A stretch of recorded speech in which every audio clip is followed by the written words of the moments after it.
Hello friends, welcome to my YouTube channel. विद्यार्थी मित्रांनो, महत्त्वाचे प्रश्न भाग 5 मध्ये आपलं सहर्ष स्वागत आहे. यापूर्वी मी 4 भाग टाकले आहेत यूट्यूबला ऑलरेडी. प्रत्येक भागात 10 प्रश्न टाकतो आणि पोलीस भरतीसाठी अत्यंत महत्त्वाचे प्रश्न आहेत. तुम्हाला माहिती आहे पोलीस भरतीची लेखी परीक्षा लवकरच होणार आहे, कारण गव्हर्नमेंटला परत नवीन एक भरती लावायची आहे इलेक्शनच्या आधी. ओके, त्यासाठी लवकर एक्झाम होणार आहे. त्यामुळे सगळ्या व्हिडिओमधले जे प्रश्न आहेत ते सगळे प्रश्न नोट करून घ्या आणि महत्त्वाचे आहेत लक्षात घ्या. ठीक आहे, आज आपण 5व्या भागाला सुरुवात करतोय. पहिला प्रश्न काय आहे बघा. प्रश्न मी खाली देतो, तुम्हाला प्रश्न वाचा. ऑप्शनचा एक प्रश्न येतोय, तुम्ही पण प्रश्न सोडवा माझ्यासोबत. ठीक आहे. जर राम 100 पावले 25 पावले प्रति मिनिट वेगाने चालला, 100 पावलं चालतोय तर 25 पावले प्रति मिनिट म्हणजे एका मिनिटाला की 25 पावले. बघा मिनिट सांगतो तसं लिहून घेतोय मी, तुम्ही पण लिहून घ्या, तरच तुम्हाला प्रश्न सुटणार आहे. प्रश्न समजून घेत जावा कधी पण. हे बघा 100 पावले हे 25 पावले प्रति मिनिट. एका मिनिटाला 25 पावले याने चाललंय. ठीक आहे. त्यापुढे बघा 200 पावले 50 पावले प्रति 30 सेकंद. हे खूप महत्त्वाचं आहे, लक्षात ठेवा. 200 पावले 50 पावले प्रति 30 सेकंद म्हणजे 30 सेकंदाला 50 पावले असं आहे, आणि एका मिनिटाला 25 पावले. ठीक आहे. त्यापुढे त्यांनी काय म्हटले बघा, 1000 पावले प्रति अर्धा तास. हे बघा 1000 पावले प्रति किती सांगा, अर्धा तास म्हणजे 30 मिनिटे. 30 मिनिटाला 1000 पावले चालतोय. ठीक आहे.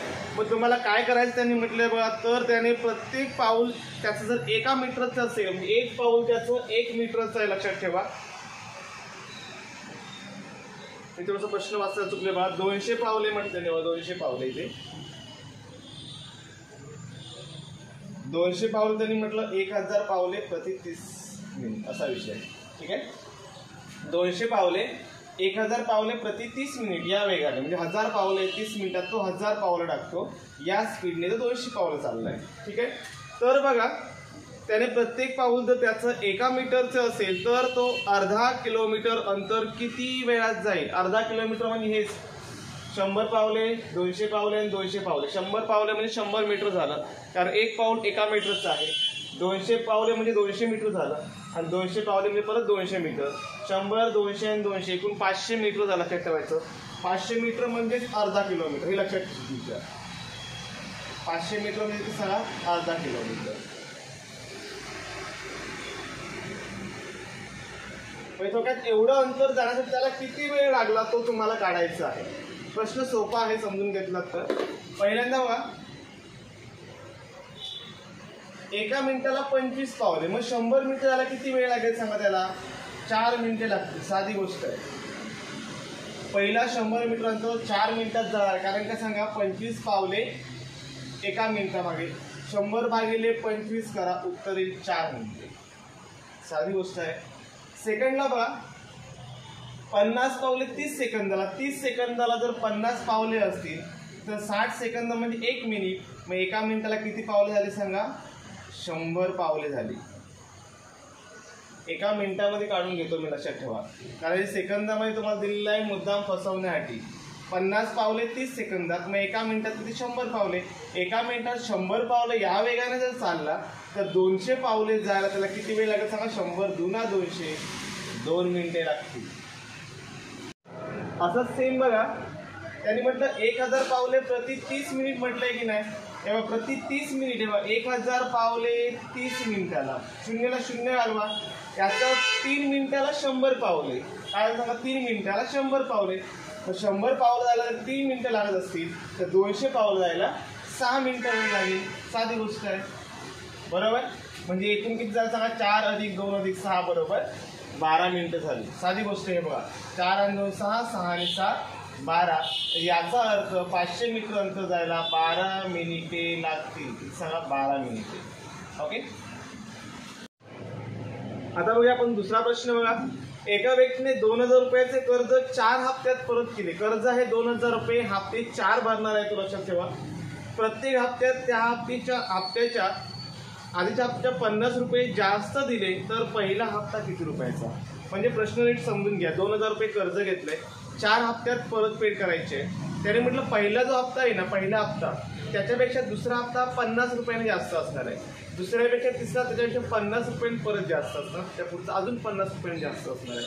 म्हणजे बघा, समजा पहिला हप्ता जर x रुपये असेल, दुसरा हप्ता किती होईल सांगा, x अधिक 50, याच्यापेक्षा 50ने जास्त आहे बघा.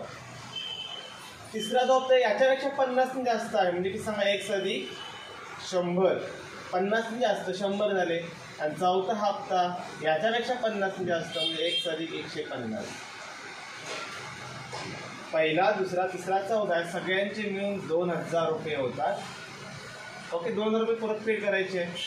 मग 2000 म्हणून काय करायचं सांगा, संख्यांच्या आधी बेरीज करायची. 50, 100 आणि 150 यांची बेरीज येईल 300. ते बेरीज x किती आहेत बघा, 1 2 3 4 x आहेत, 4x.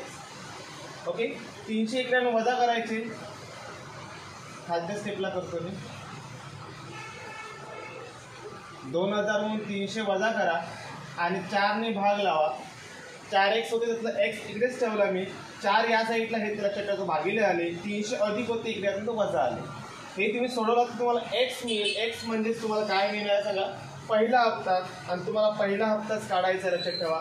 चला आपण करूया. x बरोबर 2000 म्हणून 300 गेलं, राहिले की सांगा 1700 भागिले 4, भाग लावा. 4 1 4, 4 4 16, 10 राहिले, 4 2 8, 20 राहिले, 4 25.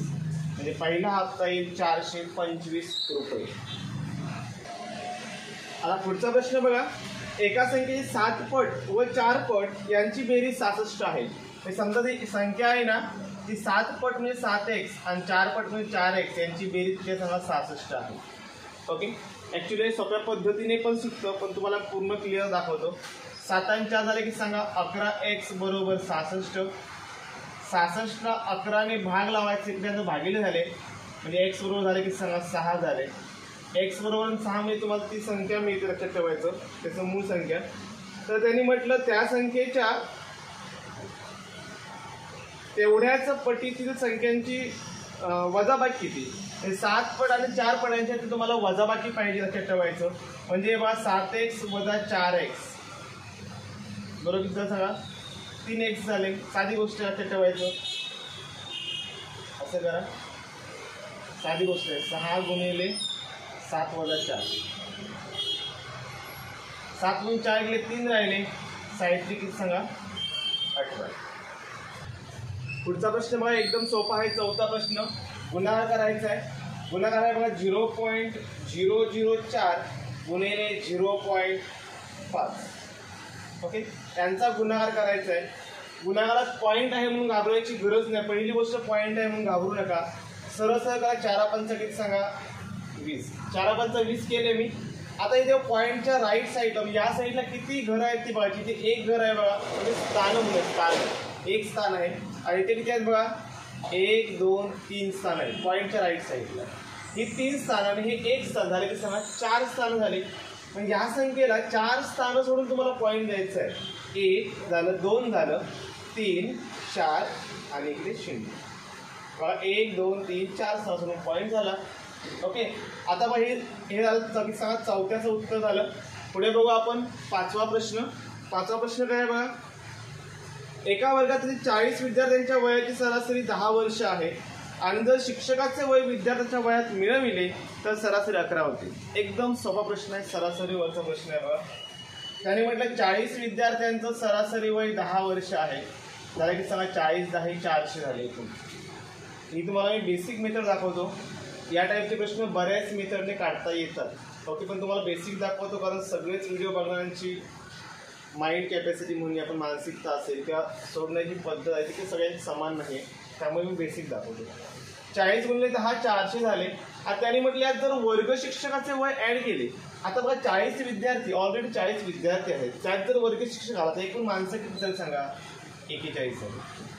40 विद्यार्थी अनेक वर्ग शिक्षक म्हणजे 41 झाले. त्यांची सरासरी 11 होते, यांचा गुणाकार तुम्हाला करायचा आहे. 11 एके 11 चाल 1 हातचा आला 1, 11 चौक 44 आणि 1 45.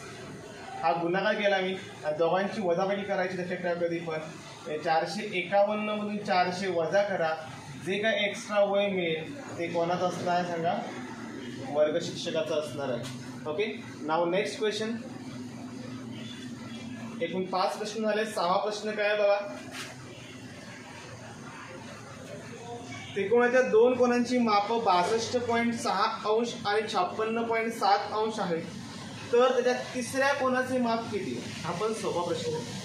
लक्षात ठेवायचं, त्रिकोणाच्या 3 कोणांच्या मापांची बेरीज 180 अंश असते, हे तुम्हाला माहिती असलंच पाहिजे. लक्षात ठेवा, दोन कोण जर समजा दिलेत तुम्हाला 62.6 आणि 56.6, त्यांची बेरीज करून घेऊया आपण बघा. म्हणजेच 62.6 अधिक 56.7 यांची बेरीज करायची आपल्याला. 6 12 1 13 3 हातचा आला 1, इथे पॉईंट येईल. 6 2 8 आणि 1 9, 5 आणि 6 11. हे 3 कोणांपैकी 2 कोणांच्या मापांची बेरीज ते सांगा 119.3 येते. तुम्हाला तिसरा कोण पाहिजे. तुम्हाला माहिती आहे 3 कोणांच्या मापांची बेरीज 180 अंश असते, म्हणून 180 मधून 119.3 वजा करायचे. 180 मधून 119.3 वजा करा, तुम्हाला डायरेक्टली आन्सर मिळेल. इथे 10 होतील, 10तून 3 गेले राहिले किती सांगा, 7 राहिले बरोबर. त्यानंतर इथे किती होणार सांगा, इथे 10चे 9 होणार, 9तून 9 गेले 0 राहतील इथे. ठीक आहे, 8 मधून किती सांगा, इथे 8चे 7 राहणार आहेत, 7 मधून 1 गेला राहिले किती सांगा, 6 राहिले आणि 0. म्हणजे तिसरा कोण किती सांगा, 60.7 अंश असणार आहे. किती सांगा, 60.7 डिग्री. नाव लेट पुढचा प्रश्न बघूया आपण. प्रश्न नंबर 7वा प्रश्न पण एकदम सोपा आहे. हे छोटे छोटे प्रश्न आहेत, लक्षात ठेवा. त्यांनी म्हटले का 15 वजा 2 कंसाचा वर्ग म्हटले बरोबर किती.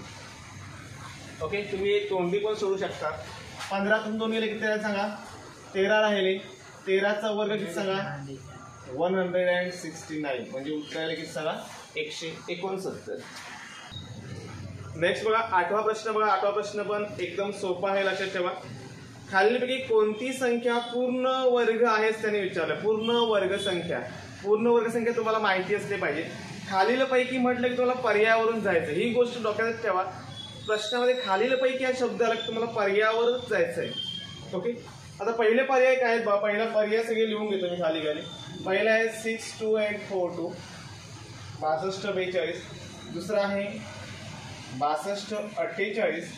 तिसरा पर्याय आहे 62 41 आणि चौथा पर्याय आहे 62 43. हे 4 प्रश्न आहेत.